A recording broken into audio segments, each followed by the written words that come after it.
اور اسٹیشن کے آنے سے پہلے اسٹیشن پر اترنا چاہے۔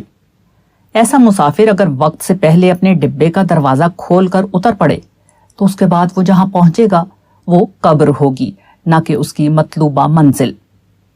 ہر کامیابی سب سے زیادہ جو چیز مانگتی ہے وہ وقت ہے، مگر کامیابی کی یہی وہ قیمت ہے جو آدمی دینے کے لیے تیار نہیں ہوتا۔ پتھر کا سبق۔ راجستھان کا ایک طالب علم ہائی اسکول میں فیل ہو گیا۔ دوسرے سال اس نے پھر امتحان دیا مگر وہ دوبارہ فیل ہو گیا۔ اس کے بعد جب اس کا تیسرے سال کا نتیجہ آیا اور اس نے دیکھا کہ وہ اب بھی فیل ہے تو اس کو سخت دھچکا لگا۔ وہ اتنا بیزار ہوا کہ گھر سے بھاگ نکلا۔ چلتے چلتے وہ ایک گاؤں کے کنارے پہنچا۔ اس کو پیاس لگ رہی تھی۔ اس نے دیکھا کہ ایک کنواں ہے جس پر کچھ عورتیں اور بچے پانی بھر رہے ہیں۔ وہ کنویں کے پاس پہنچا تاکہ اپنی پیاس بجھا سکے، مگر وہاں اس نے ایک منظر دیکھا۔ منظر بظاہر چھوٹا سا تھا مگر وہ اس سے اتنا متاثر ہوا کہ اپنی پیاس بھول گیا۔ اس کو اچانک محسوس ہوا کہ اس نے پانی سے زیادہ بڑی ایک چیز پالی ہے۔ اس نے دیکھا کہ گاؤں کے لوگ جو پانی بھرنے کے لیے کنویں پر آتے ہیں عام طور پر ان کے ساتھ 2 عدد مٹی کے گھڑے ہوتے ہیں۔ ایک گھڑے کو وہ کنویں کے قریب ایک پتھر پر رکھ دیتے ہیں اور دوسرے گھڑے کو کنویں میں ڈال کر پانی نکالتے ہیں۔ اس نے دیکھا کہ جس پتھر پر گھڑا رکھا جاتا ہے وہ گھڑا رکھتے رکھتے گھس گیا ہے۔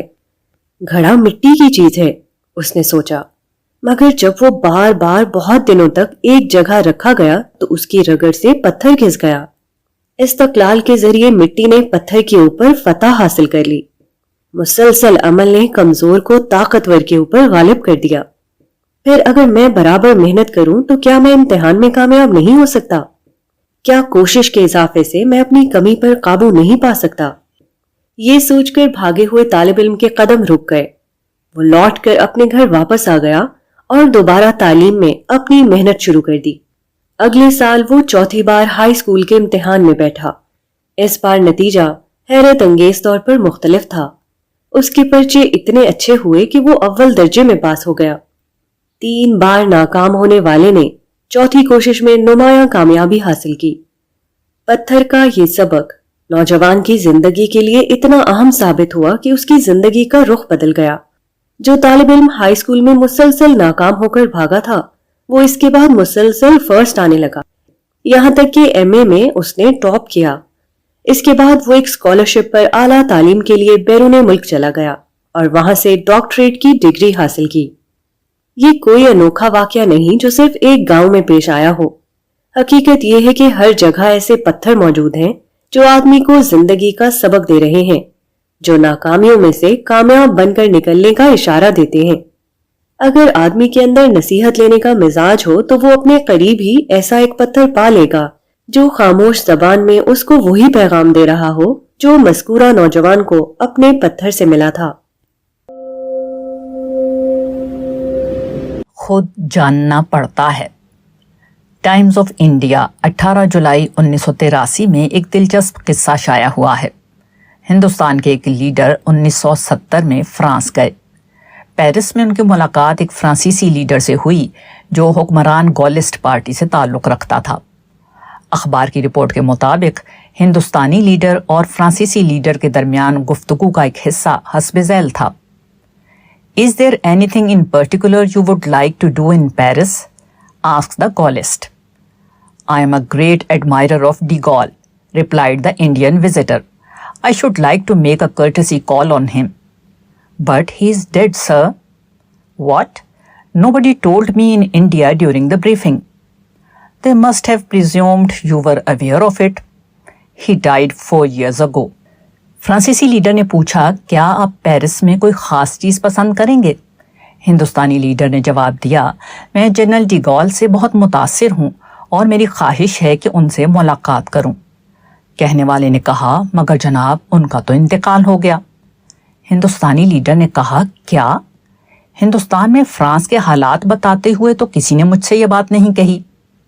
کہنے والے نے دوبارہ کہا، انہوں نے فرض کیا ہوگا کہ آپ اس کو جانتے ہیں۔ جنرل ڈی گال 4 سال پہلے مر چکے ہیں۔ یہ ایک مثال ہے جس سے اندازہ ہوتا ہے کہ ہر بات بتائی نہیں جا سکتی۔ ضروری ہے کہ آدمی خود کچھ باتوں کو جانے. سننے والا اگر 50% بات جانتا ہو تو اس کو بقیہ 50% بات بتائی جا سکتی ہے. اگر وہ نصف بات پہلے سے نہ جان چکا ہو تو بقیہ نصف بھی وہ نہ جان سکے گا، خواہ وہ بات کتنی ہی معقول ہو اور کتنے ہی زیادہ دلائل کے ساتھ اس کو پیش کر دی جائے.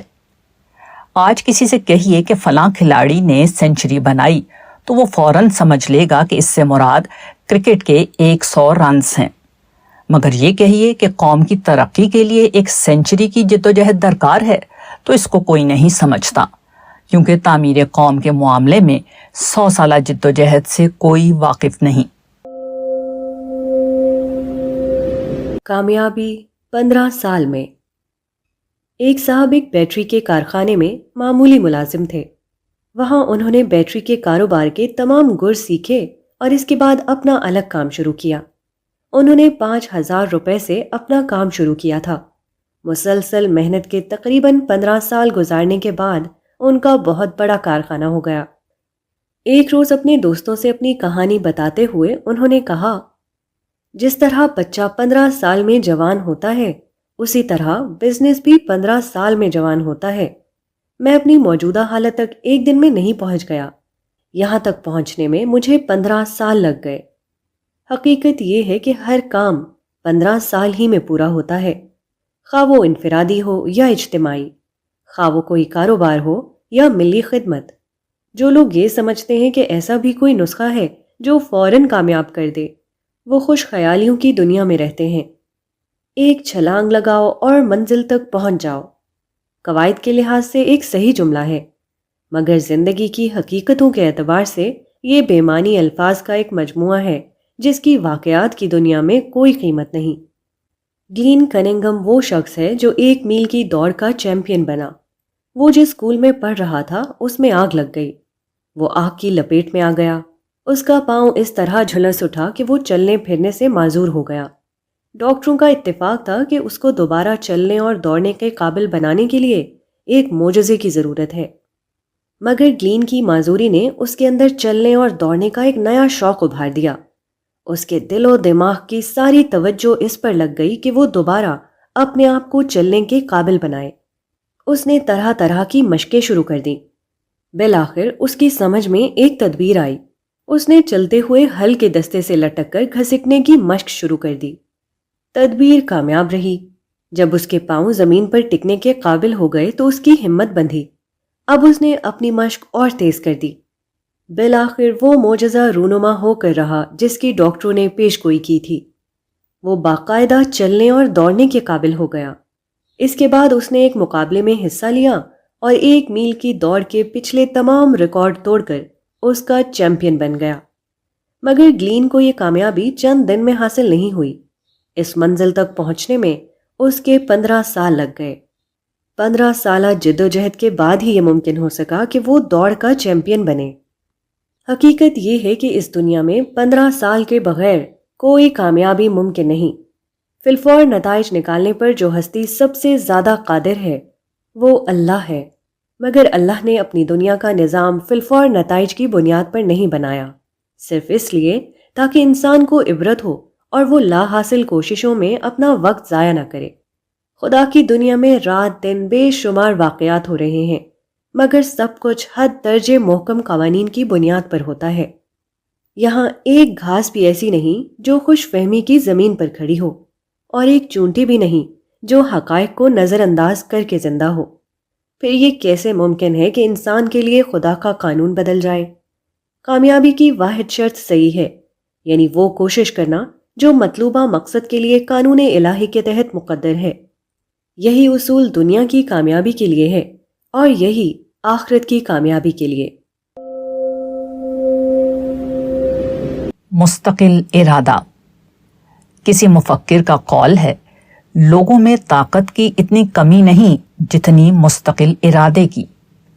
یہ ایک واقعہ ہے کہ اکثر لوگوں کے اندر صلاحیت پوری طرح موجود ہوتی ہے، مگر اس کا فائدہ وہ صرف اس لیے نہیں اٹھا پاتے کہ وہ استقلال کے ساتھ دیر تک جدوجہد نہیں کر سکتے، اور کسی واقعی کامیابی کے لیے لمبی جدوجہد فیصلہ کن طور پر ضروری ہے. اگر آپ اپنی کوششوں کا کوئی ٹھوس اور مفید نتیجہ دیکھنا چاہتے ہیں تو پہلے دن یہ سوچ لیجئے کہ آپ کو لمبی مدت تک انتظار کرنا پڑے گا۔ اگر آپ کے اندر انتظار کی طاقت نہیں ہے تو آپ کو اپنے لیے کسی پائیدار کامیابی کی امید بھی نہیں رکھنا چاہیے۔ زندگی کا راز ایک لفظ میں یہ ہے، جتنا زیادہ انتظار اتنی ہی زیادہ ترقی۔ قومی زندگی کی تعمیر تھوڑے سے وقت میں بھی ہو سکتی ہے اور اس کے لیے زیادہ مدت بھی درکار ہوتی ہے۔ اس کا انحصار اس پر ہے کہ آپ کس قسم کی قومیت تعمیر کرنا چاہتے ہیں۔ اگر قوم کے اندر فوری جوش پیدا کرنا مقصود ہے، اگر محض منفی نوعیت کے کسی وقتی ابال کو آپ مقصد سمجھنے کی غلطی میں مبتلا ہیں، اگر عوامی نفسیات کو اپیل کرنے والے نعرے لگا کر تھوڑی دیر کے لیے ایک بھیڑ جمع کر لینے کو آپ کام سمجھتے ہیں، اگر جلسوں کی دھوم کا نام آپ کے نزدیک قوم کی تعمیر ہے، تو اس قسم کی قومی تعمیر اگر اتفاق سے اس کے حالات فراہم ہو گئے ہوں، آنن فانن ہو سکتی ہے، مگر حقیقت یہ ہے کہ یہ قوم کی تعمیر سے زیادہ قیادت کی تعمیر ہے، کیونکہ اس طرح کے شور و شر سے وقتی طور پر کچھ قائدین کو تو فائدہ ضرور ہو جاتا ہے، مگر انسانیت کے اس مجموعی تسلسل کو اس سے کوئی فائدہ نہیں ہوتا جس کو قوم یا ملت کہتے ہیں۔ اس اعتبار سے دیکھیے تو اس قسم کے طریقے گویا ایک قسم کا استحصال ہیں، جن سے فائدہ اٹھا کر وقتی طور پر کچھ لوگ اپنی قیادت جما لیتے ہیں۔ یہ سستی لیڈری حاصل کرنے کا ایک کامیاب نسخہ ہے، جس کو سطحی قسم کے لوگ نادانی کی بنا پر یا ذاتی حوصلوں کی تکمیل کے لیے اختیار کرتے ہیں۔ اگر ہم واقعی ایک قوم کی تعمیر کرنا چاہتے ہیں تو ہم کو سمجھ لینا چاہیے کہ ہم شاہ بلوط کا درخت اگانے اٹھے ہیں، نہ کہ ککڑی کی بیل جمانے۔ یہ ایک ایسا کام ہے جو لازمی طور پر لمبا منصوبہ چاہتا ہے، تھوڑی مدت میں اس کو حاصل نہیں کیا جا سکتا۔ اگر کوئی لیڈر ایسے نعرے لگاتا ہے تو وہ یا تو اس کی سادہ لوحی کی دلیل ہے یا اس کی استحصالی ذہنیت کی، اور اگر کوئی قوم ایسی ہے جو لمبے انتظار کے بغیر اپنی تعمیر و ترقی کا قلعہ بنا بنایا دیکھنا چاہتی ہے تو اس کو جان لینا چاہیے کہ ایسے قلعے صرف ذہنوں میں بنتے ہیں، عالم واقعہ میں نہیں۔ 200 سال 1782 میں ایک انگریز ایڈنبرا سے گلاسگو آیا۔ اس کے پاس 200 پاؤنڈ تھے اور ایک لکڑی کا پریس۔ اس نے اس کے ذریعے ایک اخبار جاری کیا۔ ابتدا میں اس کا نام تھا گلاسگو ایڈورٹائزر۔ یہی وہ اخبار ہے جو اب گلاسگو ہیرلڈ کے نام سے مشہور ہے، اور اس کی موجودہ اشاعت روزانہ 4 لاکھ ہے۔ اس کے اجرا پر اب 2 صدیاں گزر چکی ہیں۔ اس کا بانی جان میننز ہر قسم کے ناموافق حالات سے دوچار تھا، البتہ ایک مبصر کے الفاظ میں ایک چیز اس کے پاس افراط کے ساتھ موجود تھی، وہ تھا اس کا اتھاہ جوش، لمٹ لیس انتھوزیازم۔ اتھاہ جوش اس کے لیے ہر کمی کا بدل بن گیا۔ اس نے ایک ایسے اخبار کی بنیاد رکھی جو 200 سال سے مسلسل جاری ہے۔ درمیان میں شرکاء کے درمیان زبردست اختلافات بھی پیدا ہوئے، مگر وہ حکمت اور صبر کے ساتھ طے کر لیے گئے۔ جو اخبار 200 سال پہلے لکڑی کے پریس میں ہاتھ کے عمل سے چھاپا گیا تھا، وہ آج تمام کا تمام آٹومیٹک مشینوں کے ذریعے تیار کیا جاتا ہے۔ اس میں حروف کمپوز نہیں کیے جاتے اور نہ ڈھالے جاتے ہیں، بلکہ لیزر شعاؤں کے ذریعے پلیٹ پر منعکس ہوتے ہیں۔ کاغذ اپنے آپ چھپ کر نکلتا ہے، وہ اپنے آپ مڑتا ہے۔ اس کے بعد اس کے بنڈل بنتے ہیں اور بنڈل کے اوپر پولیتھین لپیٹا جاتا ہے اور پھر ڈسپیچ ڈپارٹمنٹ میں پہنچا دیا جاتا ہے۔ یہ سب کمپیوٹر کے ذریعے انجام پاتا ہے۔ مذکورہ انگریزی اخبار چونکہ برابر 200 سال سے جاری ہے، اس لیے یہ ممکن ہوا کہ اس دوران میں ہونے والی تمام طباعتی اور اشاعتی ترقیاں اس کی تاریخ کا جز بن جائیں، وہ اس کی ترقی کے لیے زینہ بنتی چلی جائیں۔ اگر بالفرض وہ ابتدائی 25 سال یا 50 سال میں بند ہو گیا ہوتا تو دنیا میں ہر قسم کی ترقیاں ہوتیں، مگر مذکورہ اخبار ان ترقیوں میں حصے دار بننے کے لیے موجود نہ ہوتا۔ موجودہ دنیا میں کوئی کام 2 دن میں انجام نہیں پاتا، اس کو کرنے کے لیے 200 سال درکار ہوتے ہیں۔ مگر 200 سالہ منصوبے کی تکمیل کے لیے 2 چیزوں کی ضرورت ہے: جوش عمل اور استقلال۔ ان 2 چیزوں کے بغیر یہاں کوئی بڑی ترقی ممکن نہیں۔